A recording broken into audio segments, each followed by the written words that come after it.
all the things you've been through are just experiences that have sharpened your blade. And now you could cut a f***ing penny. You know what I'm saying? Flying through the air. Now it's like you ready for war and ready for anything. Right.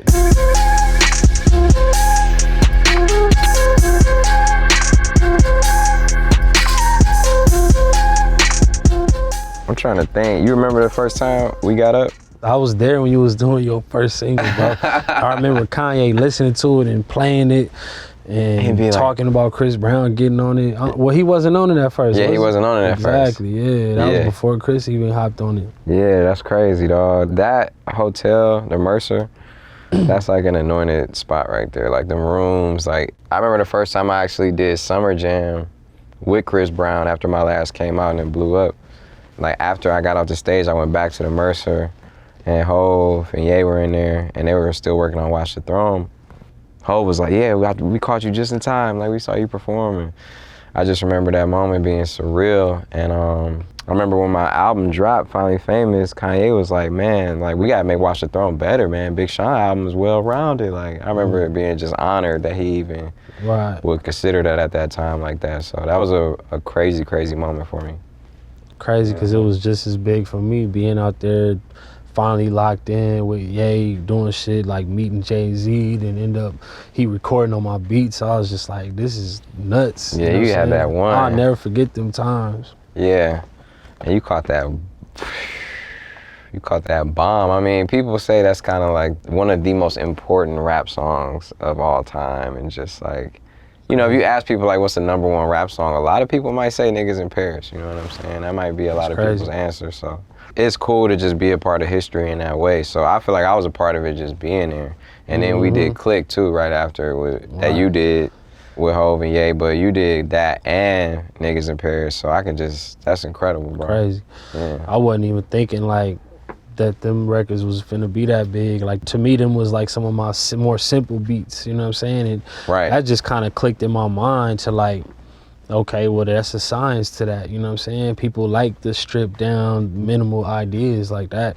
Ever since, I mean, I don't know, like a lot of people that's tapped in and tuned in with how I've been like turning up the last few years, that's really from going through that and understanding like what, you know, you got to give the people what they want. When I was working with Kanye, this is before Metro, Mike Will, Mustard, everybody popped off from having their tags. Right. I'm literally having genuine conversations with Kanye and he like, man, nah, that's corny. You don't need to put no tag on your beats. I'm like, you know, in hindsight, what if Niggas in Paris had a Hit Boy tag on it or whatever, like, you know, and then I had to see Metro, Mustard, Mike Will, as far as a brand and a name surpass me just because of their tag. They had songs on radio and people hearing it all day. So that just made me go into overdrive and be like, I gotta figure out a way to connect my shit. So from like end of 2017, 2018 is when I started just using the straight Hit Boy tag. Then you gave me the Berserk tag. And then I thought like, man, I need to go back and get that Nip tag from back in the day from Alert and use that. And that's kind of like, that's my 3 main tags, the Berserk tag, the Hit Boy, and the Nipsey tag, man. And yeah, for sure. I can't remember the first song we really did. I think we probably had ideas before we did anything solid. I remember one of the first ones was, because I was working on a Detroit mixtape at the same time as Cruel Summer, and right after Watch the Throne and all of that, and Finally Famous. So definitely Once Beaten Twice Shy on the Detroit mixtape was one of the first ones, and that was just like off the fly, and we were literally right next to Buckingham Palace, so the royal family, there was complaints that they were getting from the royal family about the music being too loud and like type of smoke that they was smelling, you know what I mean? It was, but we different vibe for them. Yeah, we trapped out the whole floor, like 2 floors that we was on, and we did, you know, that one that I had on the Detroit mixtape, and then we also, I think we did Click. Yeah, we was working on Click, and we was working on a bunch of stuff for the Cruel Summer project. Stuff that never came out. I just remember it was cool to like see Kanye, to see you, to see John Legend, Pusha. Everyone was just out there. It was like a continuation of the Mercer vibe, like just bringing that whole private, but you know, just still community energy to the table. It's like, man, yeah, real geniuses in there, producers, like 100%. artists, writers, like just real legit killers at what they do. 100%. And then I remember Click. What's crazy about that is everyone had a verse on there, so it was like clicked out for real. Like it was like, I don't know if you remember, but it was like 7 verses on there, and all of them. I thought I was gonna get cut too because I heard Hove hopped on it, so I thought it was just gonna be like a Watch the Throne, song or their new single or something. But then Kanye was like, "Nah, Hove said to keep you on there," so it's like, okay. Ended up being all 3 of us. Shout out Hove, man. For real. Or shout out Ye, whoever had the final say in that call. I don't know who it was, but it definitely helped put me on crazy because I remember I dropped Click and then dropped the Detroit mixtape like the same week, so it was just like, and Mercy was out, and Don't Like, and all of that. It was just on. And Burn with me and Meek was going crazy at the time too. It just it just all like lined up. The crazy thing about Click is that it was on like another beat at first. Yeah, it was on a Dom Kennedy beat. Yeah. Somehow it ended up in a pack that I gave Kanye, and then before I ended up telling him, Dom had already dropped the video and everything to that one. Like, crazy. It happens. It happens. I remember on a Detroit mixtape. Right, I was supposed to have 2 on the Detroit mixtape. Yeah, we had a crazy one. It was me, you, and J. Cole and, for 24 Carats of Gold, but then Justin Bieber and Drake ended up using it. On the instrumental. And I understood because my shit was just a mixtape. Theirs was like his album. So the mixtapes back then, you gotta understand, it's like nobody was getting paid for it. That was a tough call for me too, like to have to hit you and say that, you know what I'm saying? Yeah. But I was like, bro, like I'm trying to keep this wave going, like it's Bieber and Drake. I'm trying to. I wasn't mad. I was like, yeah, I feel you. Like I was using it on some mixtape shit, like I said, and he was using it on his album. So obviously that means a bag is involved, and it wasn't no bag involved. So that's how I was looking at it too. No, that was A1, because most people would have been like, man, I ain't working with bro no more. Nah. Key Wayne ended up like remaking the beat, and it like ended up fitting fine, like perfectly. So it all worked out. No, for sure. Yeah. Shout out Key Wayne. Yeah, for sure.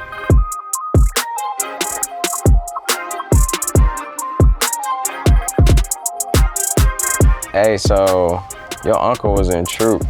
Yeah. I met your uncle too. Right, he's my dog. Yeah, right. He's a character. He's like hilarious, a real character. Man. He like, I know he was an R&B star, but he was a rock star too, Nah, for sure. Just the stories they used to tell, let alone seeing it. I would go to sessions, and my uncle used to have parties. That's why, that I had my run at throwing my parties. Yeah, you used to have the crazy parties. I wasn't used to like LA parties like that. When I first got out here, I was on the grind, but going to your crib, that was like my first time experiencing like, the shit was crazy, bro. Shit was like, you had like NBA stars, hood motherfuckers, pop singers, just a whole class, rappers, just everybody. You got Gang, Big Sean, Chris Brown. Yeah, for real. Crazy. Girls Frank Ocean, going crazy. Kid Cudi. Frank Ocean, yeah, for sure. Crazy parties, bro. But so anyway, he used to have parties like that? Yeah, he used to have parties, so that's where I seen that from. But also, like, so how old were you though? I was like 4 or 5 years old, literally, bro. But he, like, he was living that life, literally rock star. So he had me low key in the mix, like I knew about stuff, smacking ass, little funny shit, bro. But yeah, it's crazy, like seeing him shoot videos in the hood at Jackie Robinson Park, like crazy. All that was just motivating, bro. Like this is like a reality.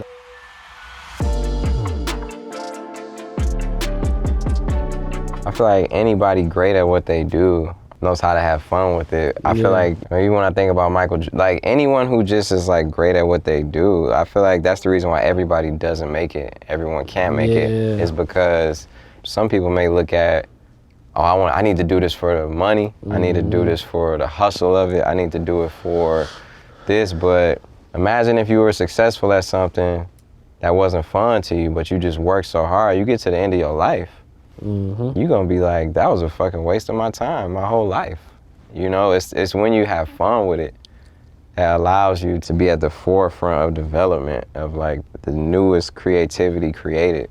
You know what I mean? Not to say it's fun all the time. Right.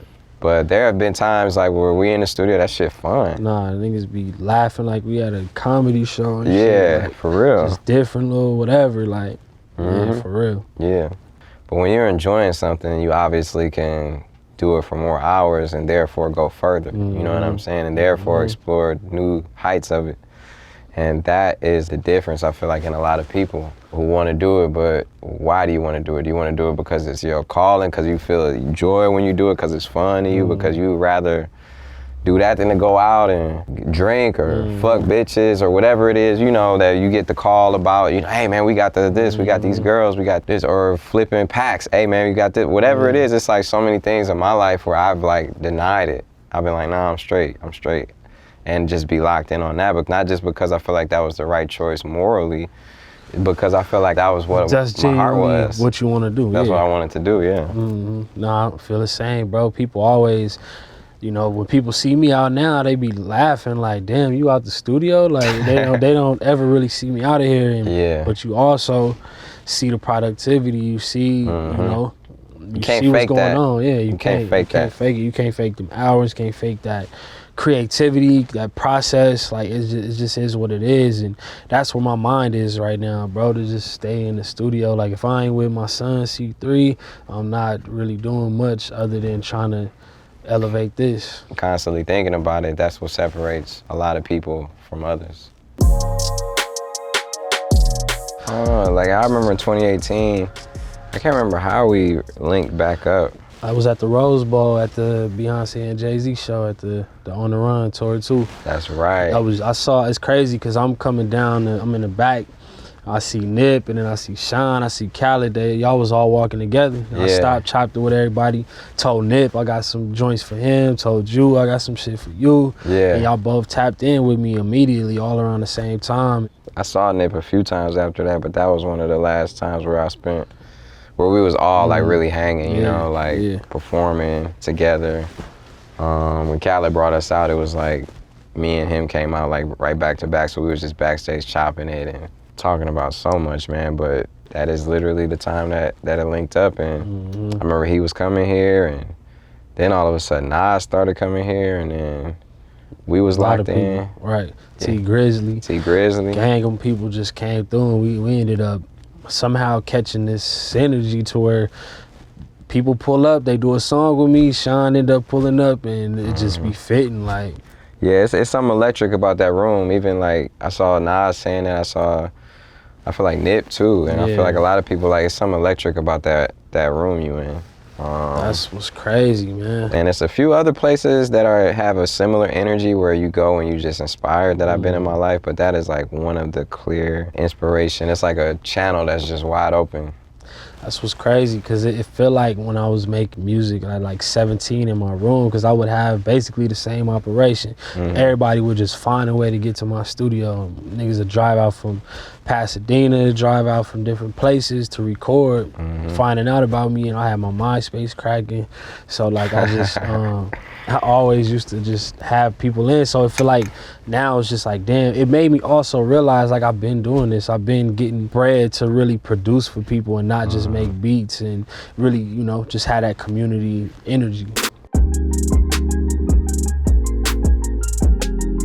I've been in with a lot of producers, and a lot of producers don't be making the beats like on the spot like you know, like, and be making the beats fully. And I mean, obviously there are some times where you have live musicians in there, but you being there, it's times where it's just been me and you, and like we locked in, and you would make the beat, produce it, and record me. And be like, nah, you should say it like that, or like, you know, say it like that, or what about this? You know, you'll give some creative input too, and it just, it's good. I feel like that's one of the things Nas benefited from too, because I feel like you guys were able to connect on that same level, like how me and you connect on that's really producing, when you produce a artist, you know, it's not just making a beat for him, it's like you really know, master the art of producing, and it's only a couple other people I've ever experienced that with, you know, No ID being one of them, Kanye being one, Metro too. Metro Boomin is like another producer who like hands on with it. What you said like about, you know, me doing a beat and having to load it up and record whatever, it's like I'm an all-purpose type of person, you know what I'm saying? Whatever it's gonna take to get the job done. I ain't trying to play. And I remember This probably like 2014. Like for me, I like mentally, I feel like I was going through a rough patch from like that time till probably like 2017, right before I moved over to the studio. Like what you mean, like a rough patch? Like what? Just like disconnecting from having a good music label behind me, trying to figure out management situations, really managing myself for years from that whole period, pretty much. I did a random session, like it was like a little cash play I was running. There was this guy who owned the studio I was working at. Now cash play meaning like somebody like, I'm gonna bring you this shit cash. Exactly. Versus a label, it was an independent artist. Yeah, of course. So yeah, he just had whatever bag he had. Anyway, run that brown paper for real. Gotta run that up. The dude that owned the studio, don't remember his name, older dude. We was just chopping it, and he was like, "If you really want to stay in this game as a producer, you gotta learn how to produce vocals. You gotta learn how to get a good recording out of artists. Like that's really the thing that's gonna separate you." And this was like I said, like 2014, 2015. And I just never stopped thinking about that. That's what made me like, I'm about to get fully back on my recording on Pro Tools. Started off with just recording myself. Like I was in here, but when I first got in the studio, wasn't nobody pulling up. I had to get that, literally just get that energy going, like from nothing. And then as soon as artists started pulling up, I just felt like I had the momentum. Yeah, so I feel like that's just all a part of the magic. It is. Yeah, like it don't be no engineer around sometimes and you be hopping up. Word. You're doing all multitasking and rolling the Fonta at the same damn time. That's funny. Rolling the Fonta, doing the beat, engineering. So when you say you was going through a rough time in 2014, like, so how were you able to like come back from that? How were you able to shake that off? You know what I'm saying? Or have you shaken it off all the way? Or like what you Yeah, I guess mentally sometimes I'll still have, things that I think about, but like I completely did a 180 like from where I was. It was just a time where I caught the Niggas in Paris record, huge record. Jimmy Iovine gave me a huge bag, label deal, artist deal, all this shit. Then I went and signed all my homies. I'm trying to remain relevant as a producer. I'm trying to, get better as an artist, do my own projects. Right. It was just too much to handle at that time. And I was 25, 24, whatever. Right. I took a lot on. And basically going from having all this stuff like multiple assistants, multiple employees, management, the biggest whatever, like to like having nothing no more. Like I was thugging dolo again, like literally like trying to hit people up, not getting no response. And at a point, like this probably like 2017, right before I moved to the studio, I was questioning whether I should even keep doing music, bro. Mind you, Sicko Mode had already been recorded. The intro part I did with the homie Roger. Yeah. Different joints. I had already gave a carousel joint to Travis, and I had a bunch of other stuff going, but I just felt like I just don't know if it's going to go to that level that I really wanted to go back to, like as far as when I was working with Jimmy and I had Niggas in Paris and Click and all these other joints out. I literally like, it was a time like, and I feel like that was all for me to elevate and get to this point, you know what I'm saying? Absolutely. All the things you've been through are just experiences that have sharpened your blade, and now you could cut a fucking penny. You know what I'm saying? Flying through the air. Now it's like you're ready for war and ready for anything. So I personally feel like I am the best that I've ever been. Like, and I can't wait to display that. You know what I'm saying? And yeah, the same for you. I feel the same way. Yeah. That's the energy I'm on. I'm like, man, if I already did all this and my mind wasn't as sharp as it is now, my skills wasn't as honed in as they is now, like, man, what I'm about to do now? Like, It's like, man, it's like stay in the studio, get it done, take it to that level you want to see it at. I feel like what we're about to do is the result of like us trusting each other, us like 100% being on the same page and like going. Really, that's how we caught these last few songs, the last few days. Just like, man, we just going like, we know this shit sound hard and we about to run with it.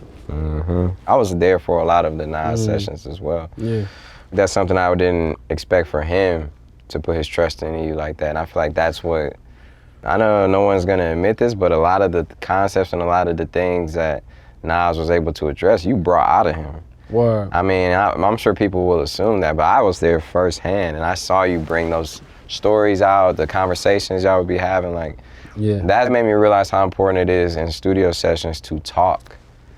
Even if you just have a session where y'all just talked, Yep. Even if you just played a beat and just talked and that was it, it's like sometimes that just sets the stage, sets the floor for something to be built. Yeah. You know what I mean? And I saw a lot of that. So I learned a lot just being in the studio with y'all and seeing that process of how it happened or just having fun. Yeah. Songs just come from having fun too. Exactly. Like Brunch on Sundays. We literally just came from brunch. Yeah. And we just came to the studio and made a song called Brunch on Sundays, and he described the day. And that's like a joint that people really been hit me on IG, hit me on Twitter. Like, I love that joint. So Yeah.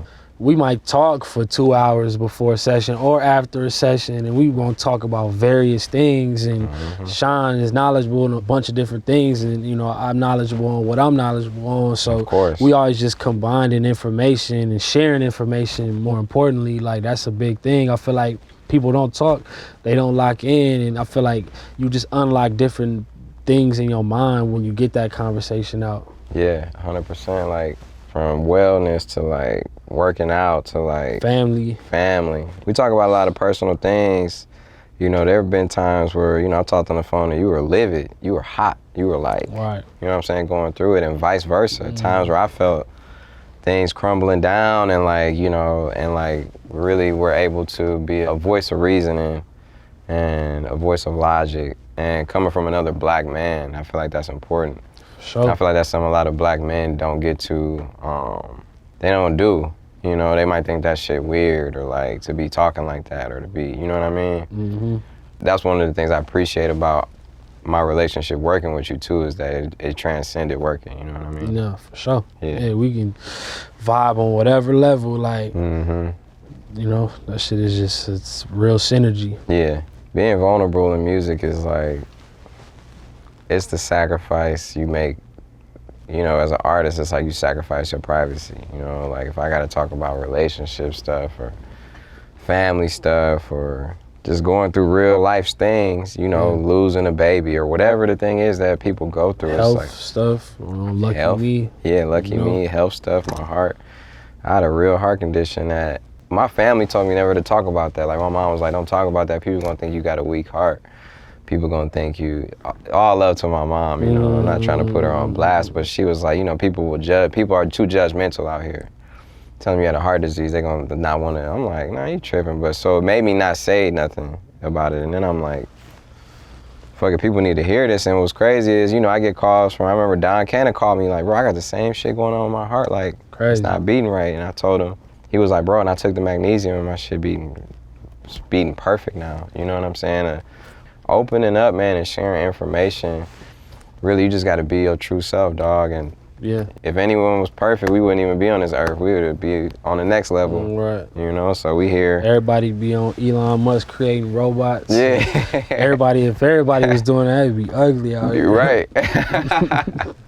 Yeah, for real. Going back to the Nas relationship, like we got a similar relationship to like, you know, I'll chop it with him and just talk about life, and you know, he's our senior, so he can hand me down game and hand me down just certain gems, you know what I'm saying? And I feel like certain energies that I get from you, I could bring into his world and vice versa. So it's like, I feel like it's all meshing to be this one real thing.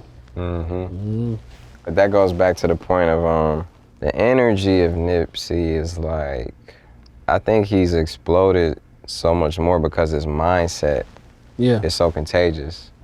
Of the marathon continues and us being on this marathon and, you know, holistic medicine. Like, I know personally, me and him had too many conversations about just like sea moss, you know what I'm saying? About different products we take and supplements, us breaking down stuff to each other, and that aspect, and the aspect of black business. The aspect of like ownership, the aspect of, you know, even just him selling his CDs.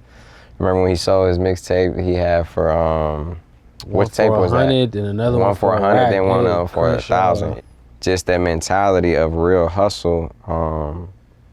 You had no choice but to honor and respect every aspect of that, right? So we carry that on. That authenticity. That authenticity, he just was real with it, right? So, I mean, I really do be in that studio like, nah, Nip wouldn't, like, this ain't some shit Nip would rock with. Like, I really think that sometimes, you know? I mean, honestly, bro, not even on no extra out weird shit, but like, I feel like his energy is definitely still around. Like, just him coming to the stool and just, like, you know, just being like, bro, I don't know what it is about this room. Like I really like just love being in here, man. And like he felt that same thing you feel, or Nas or whoever come through. It's like something about it, and man, it's just crazy to just see how every day we get to take advantage of that energy, man. Anybody who ever had a chance to encounter him, experience his work ethic, his mindset, his vulnerability, his vision. He was working on Victory Lap for years and years, and people were looking at him crazy, bro. Let's not get the fact that a lot of people around him were looking at him crazy, like, bro, you've been working on this for 7 years or however long he was working on it, right? But when you listen back to it, it's a pure classic. That always gives me the confidence to stand my ground for what I believe in. If it's people around me like, no, you need to do this, you need to do that, you need to have a club song, you need to do this, man, you tripping, you need the motherfucker, man, you need to drop the album. It's like, I gotta stick to my ground and stick to my guns. And that's something that I learned and really think about with Nip, man. Like, he really did that his whole career. Yeah, you know? Real life. Yeah, and he a legend for it. Just an opinion of mine, not a factual thing, but I really feel like you probably would have done a whole Nipsey Hussle album.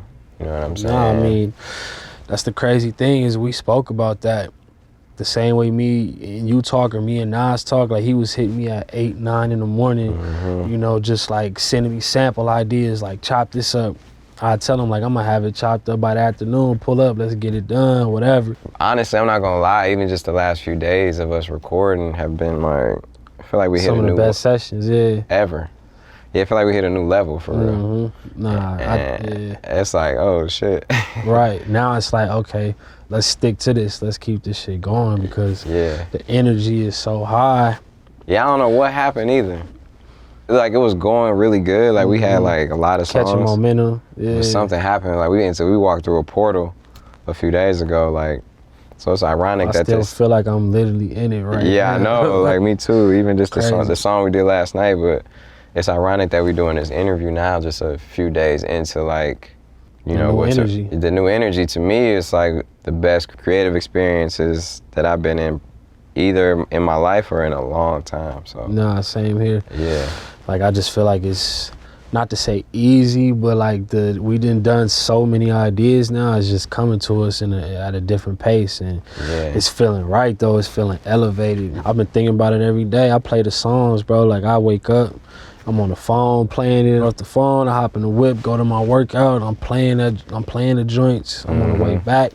It's just like, man, I'm really tapped into trying to just elevate everything to the highest possible level. Yeah, and I'm right there with you. So it's like we both trying to elevate it. Bro, like, to me, I'm like, you done wrote some of your best raps in the last couple days. That's scary, you know what I'm saying? Because bro got too many verses, too many bars. Like, he one of them dudes that just come modern with the flow every time and catch you off guard. He not doing nothing that's predictable, and that's what I super respect about, you know what I'm saying, what you do. Yeah, you, man, appreciate that. And you too, like, as a producer, I literally feel the exact same way you said, just like unpredictable. Like, you get in a pocket that could sound like it's right in pocket, but it's something new. It's something that is textured, or something that's just not. It's like going to like the highest level of like cloth. You know what I'm saying? It's like you in streetwear, and then you get the highest couture, Louis Vuitton. It just feels like you master like both of them though. It feels like you know how to tap into so many different, like what Hov said. Hov said you like a Swiss Army knife. Like, you got so many different, you know what I mean? Crazy. Yeah, well, good talk, bro. Yes, sir. You already know. I'm dapping you up like we not finna go in the next room. And, but yeah, I mean, I'm excited. We got a lot of work to do. Sure. We got a lot of music to give to people. We got an important job. It's on my mind 24/7, bro. Yeah. I'm locked in with you for sure. Yeah. Let's go.